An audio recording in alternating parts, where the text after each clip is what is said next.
Dreamworks is a studio that, while not having the most consistent filmography, sure does have a few great movies. So today I'll be giving you my pick for the top 10 best Dreamworks films. Now I have a longer version of this video where I ranked all 46 movies that the studio has put out, so if you want to see my full list, go check that one out too. Subscribe for more videos like this, and with that said, let's get started. At number 10 we have Megamind, a first time watch and it was really good. The same way Shrek subverts fairy tale tropes, Megamind does it with the superhero genre, specifically Superman. And as someone who loves superhero movies, this was definitely my thing.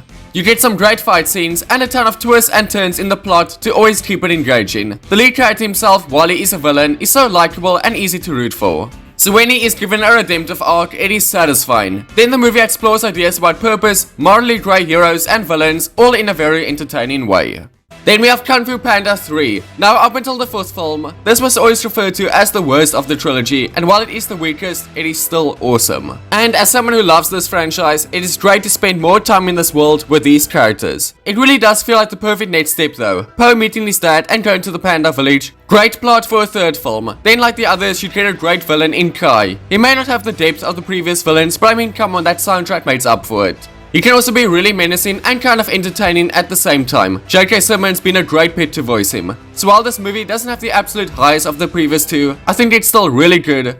And they could have honestly ended the franchise here.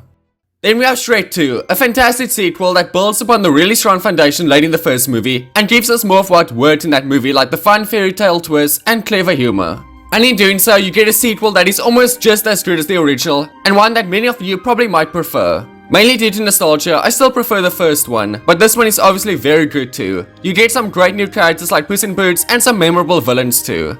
Then compared to the first film that had a very straightforward plot, this one has a lot more layers, twists and turns. And where they take the story definitely feels like the logical next step. Then we have Puss in Boots' Last Wish. Now I know you're probably wondering why this isn't higher up. Most of you will probably have it in the top 3, and while I love this movie and love that the world liked this movie so much, there are still others I prefer over this one a tiny bit. It is still so fascinating how a sequel to a movie that sort of got lost in DreamWorks' long filmography became such a big hit. It truly shows the power of a good script, which this movie definitely has. Obviously the animation is amazing, probably the best out of all of these movies. Then it manages to not have one great villain, but 3. Each of them sort of represents the 3 types of villains you get. The sympathetic villain, the pure evil villain, and the morally grey villain. I hope DreamWorks saw what worked here and try and incorporate this magic into their other movies.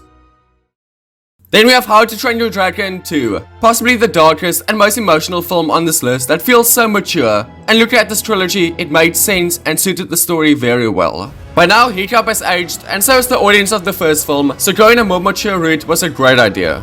One of the highlights of this film is the incredible soundtrack that feels so sweeping and captivating, just going so well alongside the hauntingly beautiful visuals. Then it continues Hiccup's character arc in the best way as he becomes chief by the end, and when you get to this movie's emotional moments, they are heartbreaking. Next up, Prince of Egypt, another childhood favorite of mine and probably the best biblical film ever made. This might be the most mature movie on this list, as it never feels like it tones down any of the dramatic elements of this story, which is something you would definitely expect a kids movie to do. But even without doing it, it's still such a great family film. The animation is stunning, the music is obviously so memorable, and I love the depiction of Moses and Ramses as brothers, which adds an extra layer of emotion. Not fully top 3, but still, easily one of the best. Then we have Shrek, again a movie I grew up watching so many times, and even to this day it remains so rewatchable and entertaining. This franchise is known for their clever spins on classic fairy tales and tropes, and it was all done the best in the first film. Shrek is of course such a fun and likable character, but really all the side characters in this movie are so memorable and unique in their own way. The humor is really clever too, and it is so quotable. Huh?